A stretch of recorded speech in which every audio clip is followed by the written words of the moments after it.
ಎಲ್ಲರಿಗೂ ನಮಸ್ಕಾರ. ನಾನೀಗ ಸಬ್ಬಸಿಗೆ ಸೊಪ್ಪು ಹಾಕಿ ಅಕ್ಕಿ ರೊಟ್ಟಿನ ಹೆಂಗೆ ಮಾಡೋದು ಅಂತ ಹೇಳ್ಕೊಡ್ತೀನಿ. ಇದಕ್ಕೆ ಬೇಕಾಗಿರೋದು ಸಬ್ಬಸಿಗೆನ ಸಣ್ಣಗೆ ಹೆಂಚ್ಕೊಂಡಿದ್ದೀನಿ, ಸ್ವಲ್ಪ ಕೊತ್ತಂಬರಿ ಹೆಂಚಿಟ್ಕೊಂಡಿದ್ದೀನಿ, ಮೆಣಸಿನ್ಕಾಯಿ ಮತ್ತು ಈರುಳ್ಳಿಯನ್ನು ಸಣ್ಣಗೆ ಹೆಂಚಾಗಿ ಇಟ್ಕೊಂಡಿದ್ದೀನಿ. ಮತ್ತು ಇದಕ್ಕೆ ಬೇಕಾಗುವಷ್ಟು ಉಪ್ಪು, ಜೀರಿಗೆ ಪುಡಿ, ಅರಿಶಿಣ, ಇಂಗು. ಈಗ 1 ಕಪ್ ಅಕ್ಕಿ ಹಿಟ್ಟಿಗೆ ಇದೆಲ್ಲ ಸಾಮಗ್ರಿನ ಸೇರಿಸ್ಕೊತೀನಿ.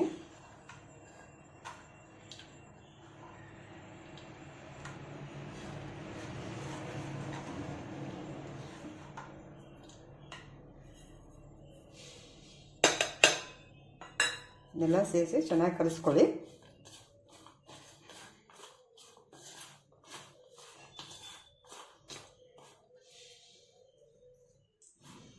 ಸ್ವಲ್ಪ ಗಟ್ಟಿಯಾಗೋದು ಸ್ವಲ್ಪ ನೀರು ಹಾಕಿಕೊಂಡು ನಾದ್ಕೋಬೇಕು.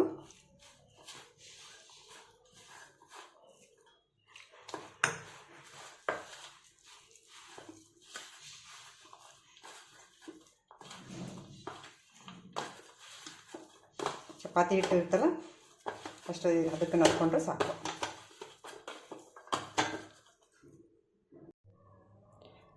ಆಗಲೇ ನಾದ್ಕೊಂಡದ್ದು ಇದನ್ನಿತ್ತಲ್ಲ, ಅದಕ್ಕೆ ನೀವು ಒಂದು ಯಾವುದೋ ಕರ್ಚಿಪ್ಪು ಅಥವಾ ಯಾವುದೋ ಕಾಟನ್ ಬಟ್ಟೆ ಇರುತ್ತಲ್ಲ ಅದನ್ನು ಹಸಿ ಮಾಡ್ಕೊಳ್ಳಿ. ಈ ಥರ ನೀರಲ್ಲಿ ತೋರಿಸ್ಕೊಂಡು ಹಸಿ ಮಾಡಿಕೊಂಡು ಅದಕ್ಕೆ ಇದು ನಾದಿದ್ದ ಹಿಟ್ಟಿದೆಲ್ಲ ಇದನ್ನು ಈ ಥರ ತಟ್ತಬೇಕು ಇದ್ರ ಮೇಲೆ.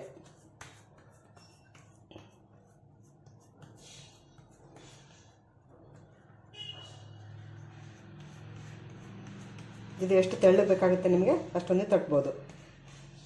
ಇದು ಹಸಿ ಮಾಡಿರೋದ್ರಿಂದ ಇದು ಕೆಳಗಡೆ ಹತ್ಕೊಳ್ಳಲ್ಲ. ಇದನ್ನು ಎತ್ತಿ ಹಾಕೋಕ್ಕೂ ನಿಮಗೆ ಈಸಿ ಆಗುತ್ತೆ. ಈ ಥರ ತಟ್ಕೊಂಡು ಇದನ್ನು ಈ ಥರ ಎತ್ತಿ ಇದಕ್ಕಿಂತ ಮೊದಲು ಸ್ವಲ್ಪ ಎಣ್ಣೆ ಹಾಕ್ಕೊಳ್ಳಿ. ತವೆ ಕಾದಿದೆ, ಎಣ್ಣೆ ಸೇರಿಸ್ಕೊಡ್ತೀರ. ಇದನ್ನು ಈಗ ಹಾಕಿಬಿಟ್ಟು ನಿಧಾನಾಗಿ ತೆಗೆದುಬಿಟ್ರೆ ಇದೇನು ಹತ್ಕೊಳ್ಳಲ್ಲ, ಚೆನ್ನಾಗಿ ಬೇಯುತ್ತೆ. ಎಣ್ಣೆ ಹಾಕ್ಕೊಳ್ಳಿ.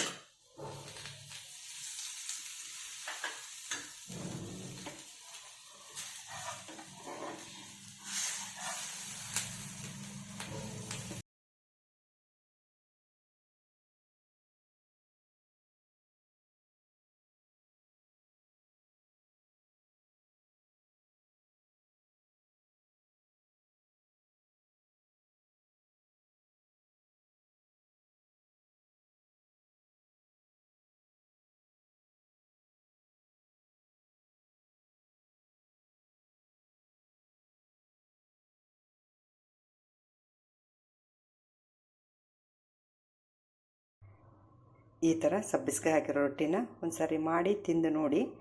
ಇಷ್ಟ ಆದರೆ ನನ್ನ ಚಾನಲನ್ನು ಸಬ್ಸ್ಕ್ರೈಬ್ ಮಾಡಿ, ಲೈಕ್ ಮಾಡಿ. Thank you.